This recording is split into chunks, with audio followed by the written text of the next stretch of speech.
Hey guys, Rob from Georgia here with you, aka VHS82 apostrophe, with another edition of my Something Weird Just a Thought, and another short reading of H.P. Lovecraft's From Beyond.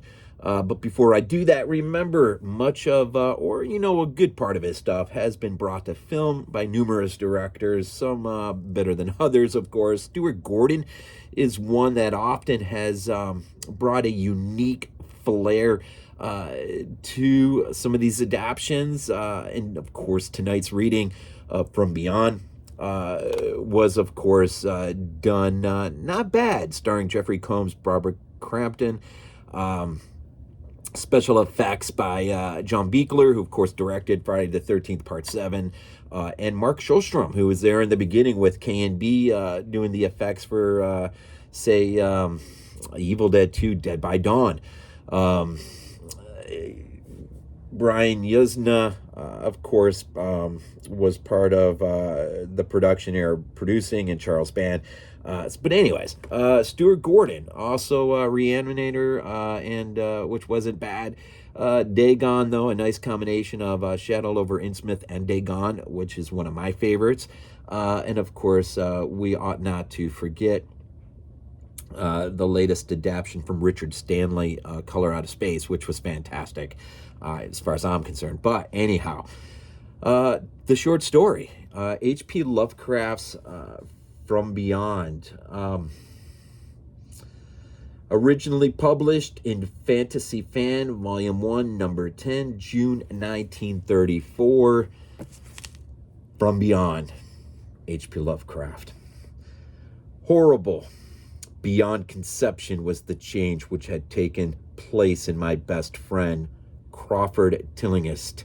I had not seen him since that day 2 months and a half before, when he told me toward what goal his physical and metaphysical researches were leading, when he had answered my awed and almost frightened remonstrances by driving me from his laboratory and his house in a burst of fanatical rage.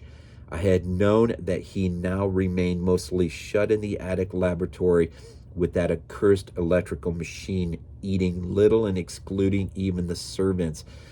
But I had not thought that a brief period of 10 weeks could so alter and disfigure any human creature. It is not pleasant to see a stout man suddenly grown thin, and it is even worse when the baggy skin becomes yellowed or grayed, the eyes sunken, circled, uncannily glowing, the forehead veined and corrugated, and hands tremulous and twitching. And if added to this there be a repellent unkemptness, a wild disorder of dress, bushiness of dark hair, white at the roots, an unchecked growth of white beard on a face once clean shaven, that cumulative effect is quite shocking. But such was the aspect of Crawford Tillinghast on the night his half-coherent message brought me to his door after my weeks of exile. Such was the specter that trembled as it admitted me, candle in hand, and glanced furtively over its shoulder as if fearful of unseen things in the ancient lonely house set back from Benevolent Street. That Crawford Tillinghast should ever have studied science and philosophy was a mistake. These things should be left to the frigid and impersonal investigator, for they offer two equally tragic alternatives to the man of feeling and action: despair if he fail in his quest, and terrors unutterable and unimaginable if he succeed. Tillinghast had once been the prey of failure, solitary and melancholy, but now I knew, with nauseating fears of my own, that he was the prey of success. I had indeed warned him 10 weeks before, when he burst forth with his tale of what he felt himself about to discover.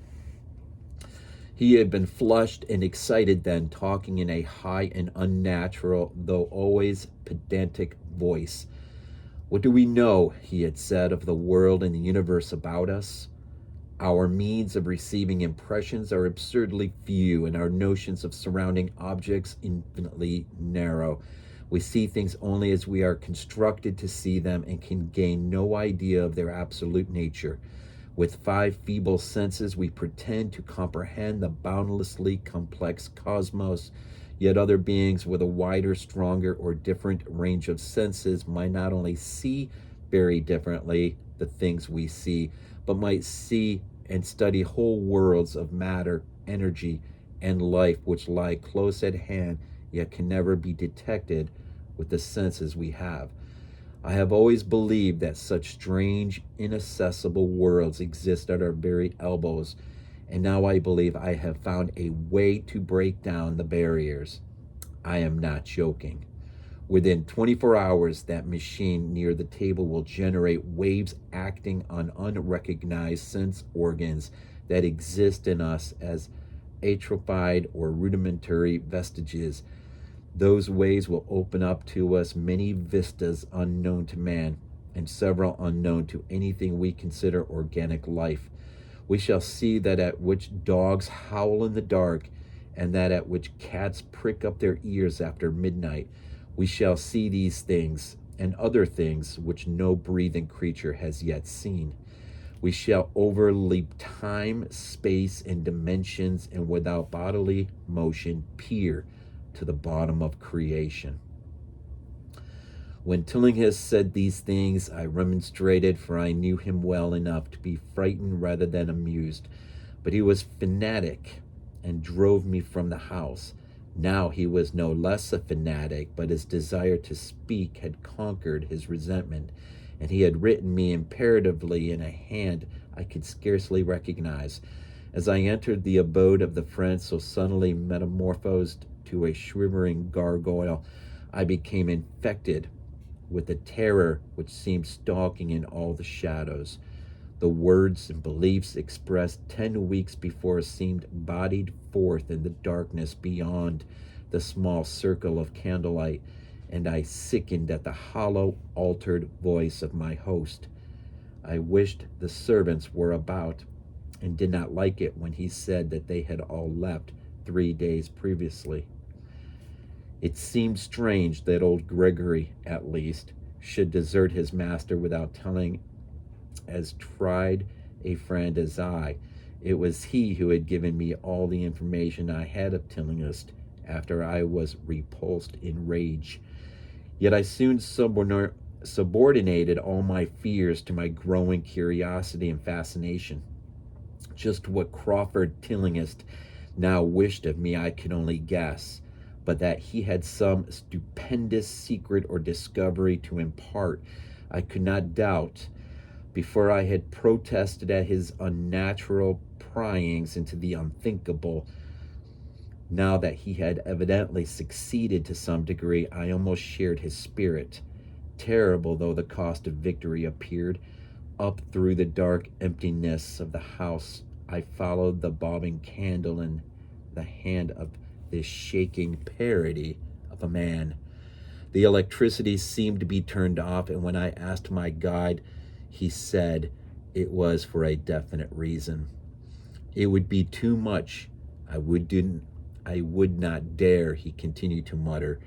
I especially noted his new habit of muttering, for it was not like him to talk to himself. He entered the laboratory in the attic, and I observed that detestable electrical machine glowing in a sickly, sinister violet luminosity. It was connected with a powerful chemical battery, but seemed to be receiving no current, for I recall that in its experimental stage it had sputtered and purred when in action. In reply to my question, Tillinghast mumbled that this permanent glow was not electrical in any sense that I could understand.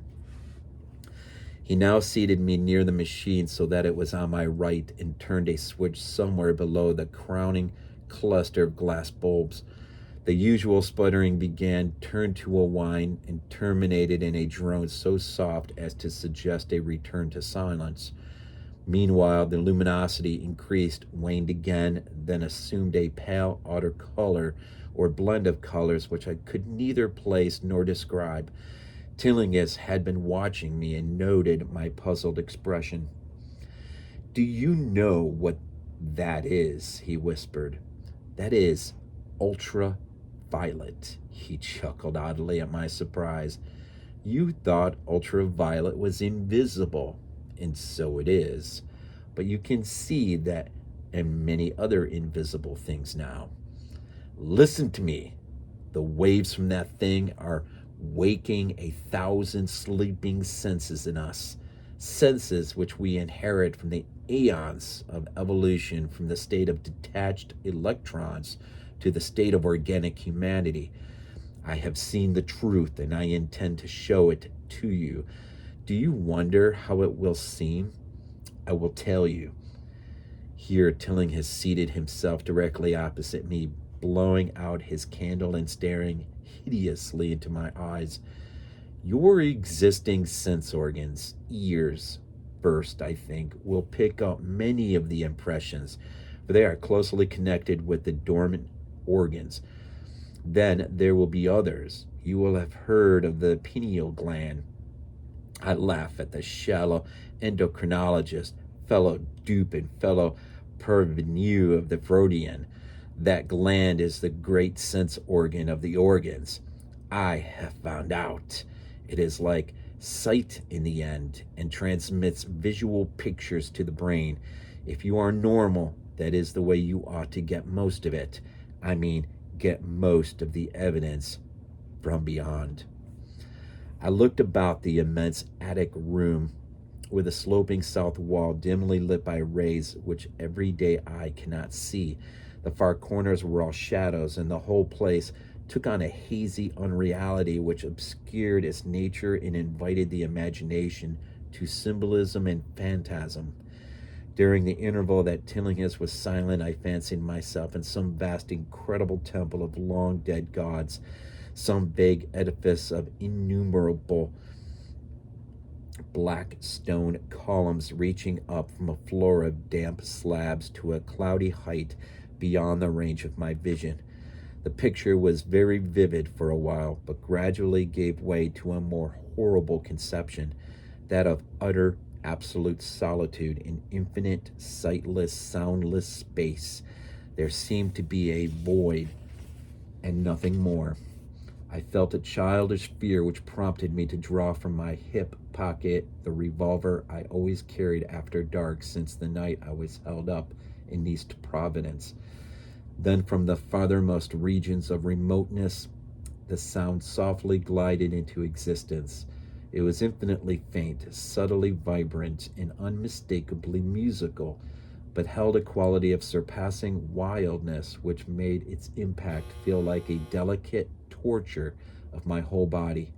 I felt sensations like those one feels when accidentally scratching ground glass. Simultaneously, there developed something like a cold drought which apparently swept past me from the direction of the distant sound. As I waited breathlessly, I perceived that both sound and wind were increasing, the effect being to give me an odd notion of myself as tied to a pair of rails in the path of gigantic approaching locomotive. I began to speak to Tillinghast. As I did so, all the unusual impressions abruptly vanished.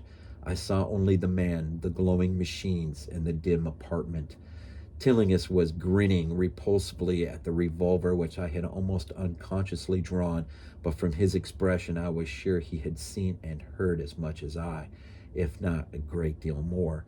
I whispered what I had experienced, and he made, or should I say bade me to remain as quiet and receptive as possible. Don't move, he cautioned, for in these rays we are able to be seen as well as to be seen. I told you the servants left, but I didn't tell you how. It was that thick-witted housekeeper. She turned on the lights downstairs after I had warned her not to, and the wires picked up sympathetic vibrations. It must have been frightful. I could hear the screams up here in spite of all I was seeing and hearing from another direction, and later it was rather awful to find those empty heaps of clothes around the house. Mrs. Updike's clothes were close to the front hall switch. That's how I knew she did it. It got them all. But so long, As we don't move, we're fairly safe. Remember, we're dealing with a hideous world in which we are practically helpless. Keep still. The combined shock of the revelation and of the abrupt command gave me a kind of paralysis. And in my terror, my mind again opened to the impressions coming from what Tillinghast called beyond. I was now in a vortex of sound and motion, with confused pictures before my eyes.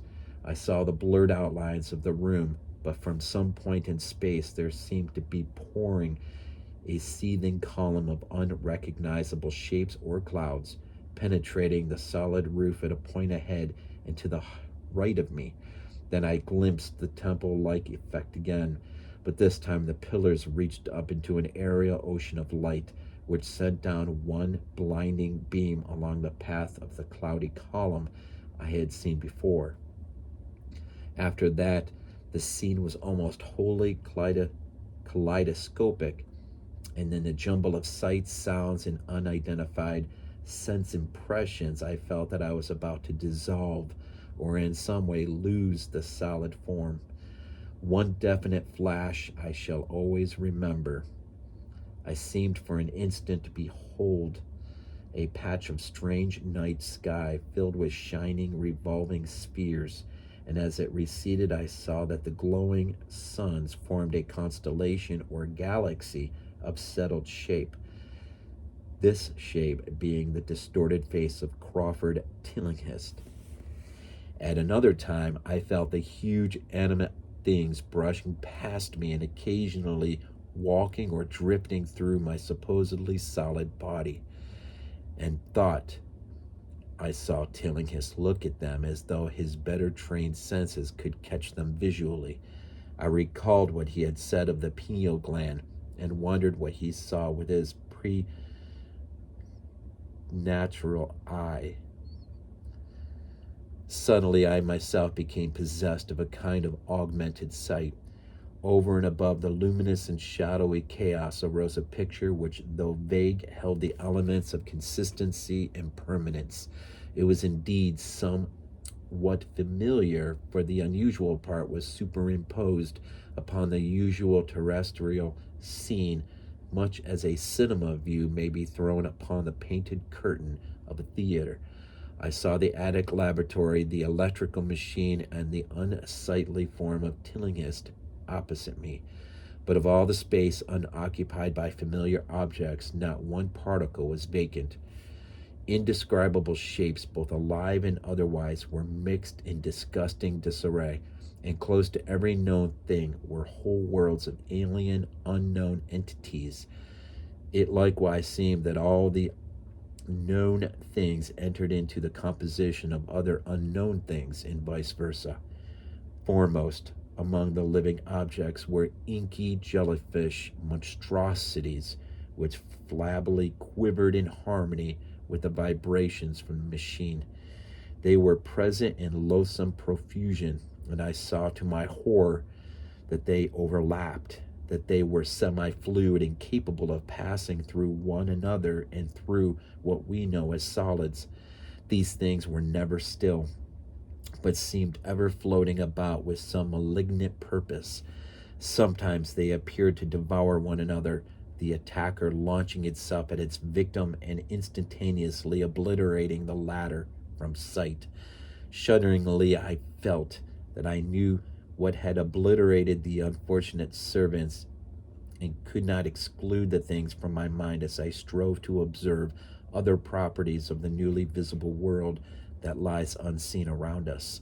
But Tillinghast had been watching me and was speaking. "You see them? Do you see them? You see the things that float and flop about you and through you every moment of your life? You see the creatures that form what men call the pure air and the blue sky? Have I not succeeded in breaking down the barrier? Have I not shown you worlds that no other living men have seen?" I heard his scream through the horrible chaos and looked at the wild face thrust so offensively close to mine. His eyes were pits of flame, and they glared at me with what I now saw was overwhelming hatred. The machine droned detestably. You think those floundering things wiped out the servants? Fool! They are harmless. But the servants are gone, aren't they? You tried to stop me. You discouraged me when I needed every drop of encouragement I could get. You were afraid of the cosmic truth, you damned coward. But now I've got you. What swept up the servants? What made them scream so loud? Don't know, eh? You'll know soon enough. Look at me. Listen to what I say. Do you suppose there are really any such things as time and magnitude? Do you fancy there are such things as form or matter? I tell you, I have struck depths that your little brain can't picture. I have seen beyond the bounds of infinity and drawn down demons from the stars. I've harnessed the shadows and stride from world to sow death and madness. Space belongs to me. Do you hear? Things are hunting me now, the things that devour and dissolve, but I know how to elude them. It is you they will get as they got the servants. Stirring, dear sir. I told you it was dangerous to move. I have saved you so far by telling you to keep still. Saved you to see more sights and to listen to me. If you had moved, they would have been at you long ago. Don't worry, they won't hurt you. They didn't hurt the servants. It was the seeing that made the poor devil scream so. My pets aren't pretty, for they come out of places where aesthetic standards are very different. Disintegration is quite painless, I assure you, but I want you to see them. I almost saw them, but I knew how to stop. You are curious? I always knew you were no scientist. Trembling, eh? Trembling with anxiety to see the ultimate things I have discovered. Why don't you move then? Tired? Well, don't worry, my friend, for they are coming. Look, look, curse you, look. It's just over your left shoulder. What remains to be told is very brief and may be familiar to you from the newspaper accounts. The police heard a shot in the old Tillinghast house and found us there. Tillinghast dead and me unconscious. They arrested me because the revolver was in my hand, but released me in 3 hours after they found it was apoplexy which had finished Tillinghast, and saw that my shot had been directed at the noxious machine which now lay hopelessly shattered on the laboratory floor. I did not tell you very much of what I had seen, for I feared the coroner would be skeptical. But from the evasive outline I did give, the doctor told me that I had undoubtedly been hypnotized by the vindictive and homicidal madman. I wish I could believe that, doctor. It would help my shaking nerves if I could dismiss what I now have to think of the air and the sky about and above me. I never feel alone or comfortable, and a hideous sense of pursuit sometimes comes chillingly on me when I am weary. What prevents me from believing the doctor is this one simple fact, that the police never found the bodies of those servants whom they say Crawford Tillinghast murdered. The End. From Beyond by H.P. Lovecraft. This is not a dream. Not a dream. We might be useful to